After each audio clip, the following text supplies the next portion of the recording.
السلام علیکم ناظرین، ایک نیا ویلاگ لیا آپ کی خدمت میں حاضر ہوں۔ سب سے پہلے آپ سے درخواست کروں گا کہ بھئی آپ ہمارے ویلاگ کو جو ہے سبسکرائب کر لیں، لائک کر دیں، شیئر کر دیں، زیادہ سے زیادہ لوگوں میں جو ہے مینشن کر دیں۔ جناب، آج بات کرتے ہیں ذرا ہندوستان کی نیوی کی کہ وہ کتنے بڑے پیمانے پہ وہ آ رہے ہیں۔ کل جو ہے ہندوستان کا جو ایئر فورس کا چیف تھا، اس نے کہا کہ جی اب کہ ہم جو ہے وہ ایسٹ سے حملہ کریں گے۔ پھر اس کے علاوہ یہ کہا کہ جی ہماری جو نیوی ہے وہ اب کے حملہ کرے گی۔ آج خبر آئی ہے کہ جی ہندوستان نے جو ہے حکم دے دیا اپنی نیوی کو کہ وہ کراچی اور گوادر کے قریب جا کے جو ہے ایکسرسائز کرے۔ اب بھارت کی نیوی جو ہے وہ پاکستان کی طرف جو ہے رواں دواں ہے، اور ہو سکتا ہے وہ ایک آدھ دن میں پہنچ جائے اور وہ وہاں پر کچھ ایکسرسائز کریں اور کچھ حملہ وغیرہ کریں۔ اچھا، دیکھنا یہ کہ کیا چیز ہے پاکستان کے پاس جو ہندوستان کے پاس نہیں ہے، جو ہندوستان کے پاس ہے وہ پاکستان کے پاس نہیں ہے۔ میرے خیال میں پاکستان کے پاس ہر وہ چیز موجود ہے جو ہندوستان کے پاس موجود ہے، سوائے بحری بیڑے کے، وہ بھی بحری بیڑا جو وکرانت ہے۔ اچھا، بحری بیڑا کس لیے ہوتا ہے؟ بحری بیڑا جو ہے وہ اس لیے ہوتا ہے کہ جب آپ اپنے ملک سے کہیں دوسرے ملک میں دور کہیں جا کے اٹیک کرنا چاہیں اور آپ کے پاس لینڈ نہ ہو، زمینی اڈے نہ ہو، تو پھر وہیں سے جو ہے آپ ایز اے لینڈ اور ایز اے بیس جو ہے اس کو یوز کرتے ہیں اور اس پہ حملے کرتے ہیں دوسرے ممالک کے اوپر۔ تو پاکستان اور ہندوستان تو برابر برابر ہیں۔ مجھے نہیں لگتا کہ ہندوستان اتنا بڑا رسک لے گا کہ اپنا کتنے بلین ڈالر کا جو ہے وکرانت لائے۔ اچھا، پاکستان کے پاس جدید قسم کی آبدوزیں ہیں، جس میں ایسی آبدوزیں ہیں کہ ہندوستان کو پتہ نہیں لگے گا۔ آپ کو شاید یاد ہو نہ ہو، سن 65 اور 71 کی لڑائی میں پاکستان کے پاس یا ایک یا دو آبدوزیں تھیں، اور وہ نیچے بمبئی کے ساحلوں پہ بیٹھ گئی تھی جا کے، اور ان کا جو بحری بیڑا تھا یا ان کی جو نیوی تھی اس کو پوری طریقے سے بلاک کر دیا تھا انہوں نے بمبئی اور دوارکا کے وہاں پہ۔ تو اب یہ سمجھ رہے ہیں کہ جی پاکستان کو ہم کھا جائیں گے، پاکستان کی نیوی کمزور ہے، لیکن ایسی بات نہیں ہے، پاکستان کی نیوی کمزور نہیں ہے۔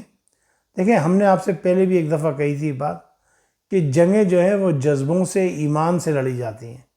جس قوم میں جذبہ نہ ہو، ایمان نہ ہو، وہ جنگیں نہیں لڑتے۔ اب ہندوستان کس چیز کا فائدہ اٹھا رہا ہے؟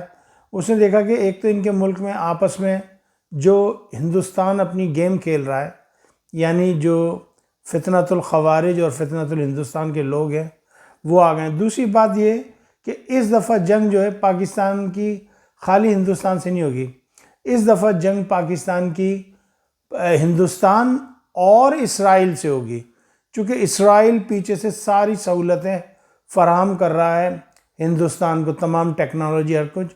اور دوسری بات یہ، جیسے ایران کے اندر غدار بکے تھے، افغانی، ایسے ہی جو ہے یہاں پر بھی یہ جو افغانی پٹھان ہیں، یہ غدار، یہ بک چکے ہیں، اور بلوچ BLA والے بک چکے ہیں، اور ان کو جو ہے معلومات دے رہا ہے اسرائیل۔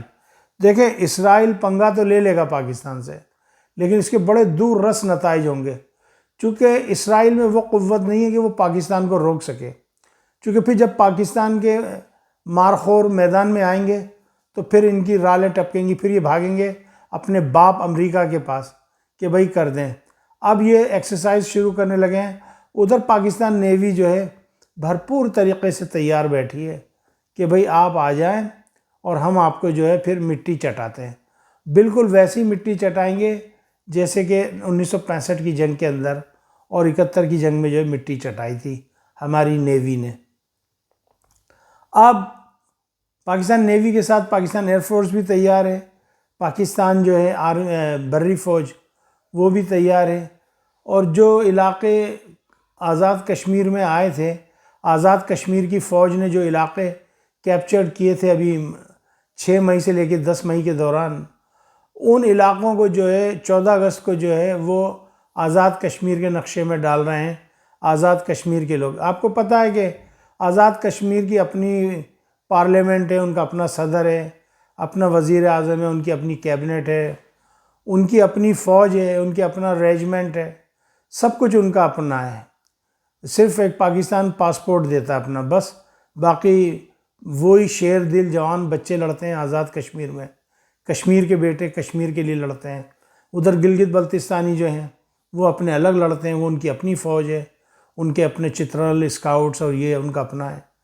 تو بہرحال اب دیکھنا یہ کہ 14 اگست پہ جو ہے وہ پاکستان جو ہے وہ کیا نام ہے آزاد کشمیر کے لوگ جو ہے وہ اپنی زمین کو جو ہے مزید مارکنگ کریں گے اور اس کو آزاد کشمیر کے جھنڈے میں شامل کریں گے یا آزاد کشمیر کے میپ میں لائیں گے۔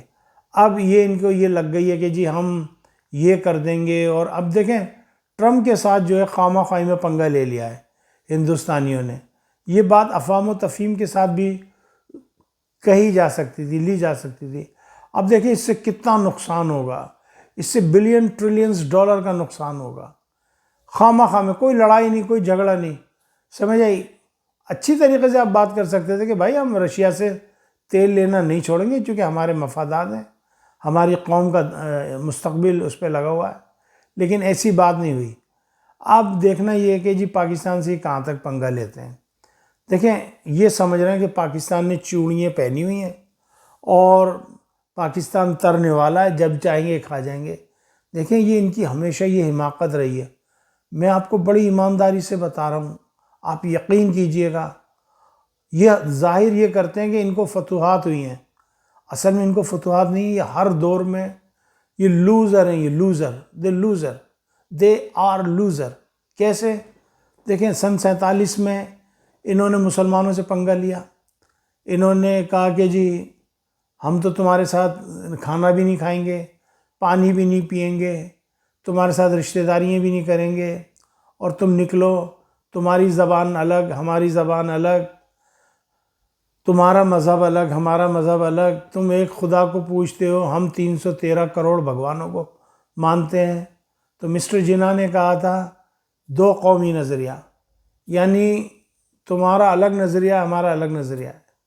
پھر اس کے بعد مسٹر جناح نے ایک یونیورسٹی میں کالج میں ایک لڑکے کو جواب دیا تھا، ہندو لڑکے نے کہا کہ جی آپ پاکستان کیوں بنانا چاہتے ہو؟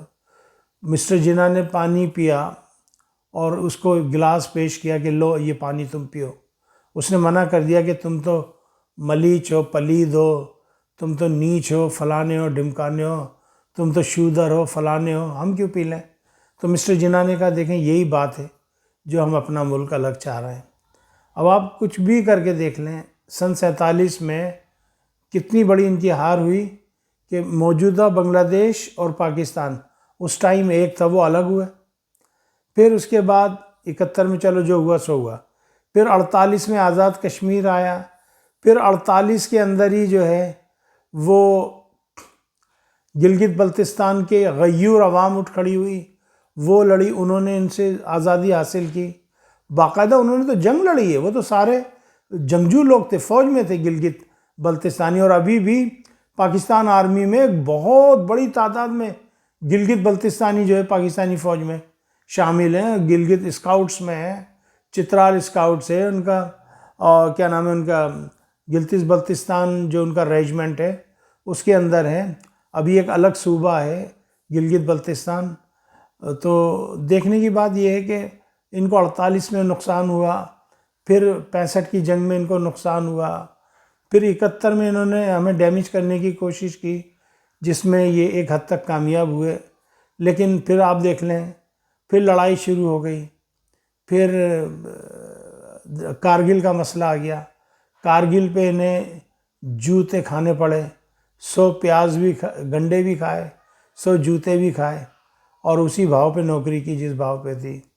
پھر اس کے بعد آپ سلسلہ دیکھ لیں چلتا رہا، پھر عمران خان کے دور میں ابھی نندن کو ہم نے چائے پلا کے بھیجی، اس کو بیچارے کو بڑا شوق تھا چائے پینے کا، تو ہم نے چائے پلائی اس کو، پھر وہ چھوڑیں۔ پھر آپ دیکھیں ابھی یہ شہباز شریف کے دور میں جو ہے جنرل عاصم منیر نے بنیان المرصوص جو آپریشن کیا تھا، یہ ہمیں تنگ کرتے رہے، انہوں نے مریدکے میں معصوم نیت بچوں کو شہید کیا، انہوں نے جو ہے شیخو پورہ میں انہوں نے اٹیک کیا، انہوں نے راول پنڈی میں ہمارے کرکٹ اسٹیڈیم میں اٹیک کیا۔ تو مطلب اتنا وہ کچھ ہو گیا۔ اس کے بعد ہم نے جو ان کو سبق سکھایا ہے، ایک اندازے کے مطابق تقریباً $70 بلین سے لے کے $95 بلین امریکن ڈالر تک ان کو ابھی تک نقصان ہو چکا ہے ہندوستان کو۔ ہندوستان کی سمجھ میں کچھ نہیں آ رہا، وہی اکھنڈ بھارت اکھنڈ بھارت۔ ان کی اصل میں ایک عادت تھی، میرے والد صاحب اللہ غریق رحمت کہا کرتے تھے، بیٹا کبھی کسی ہندو سے لڑائی ہوتی تھی وہ کہتا تھا اب کے مار تو میں جانوں۔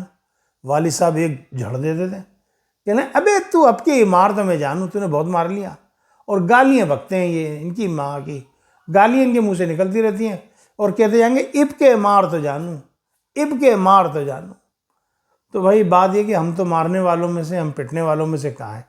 ہمارے اندر تو یہ کہ مسلمانوں کے لیے یہ دنیا جو ہے یہ ایک امتحان گاہ ہے، اور ہم آئے اپنا ٹیسٹ پاس کریں گے انشاءاللہ تعالی، ستاروں سے آگے جہاں اور بھی ہیں، ابھی عشق کے امتحان اور بھی ہیں، باطل سے دبنے والے نہیں اے آسماں ہم 100 بار لے چکا ہے تو امتحان ہمارا۔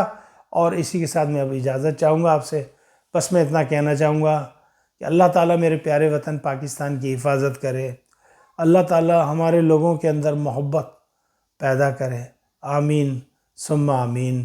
پاکستان زندہ باد، افواج پاکستان پائندہ باد۔ السلام علیکم ورحمۃ اللہ وبرکاتہ۔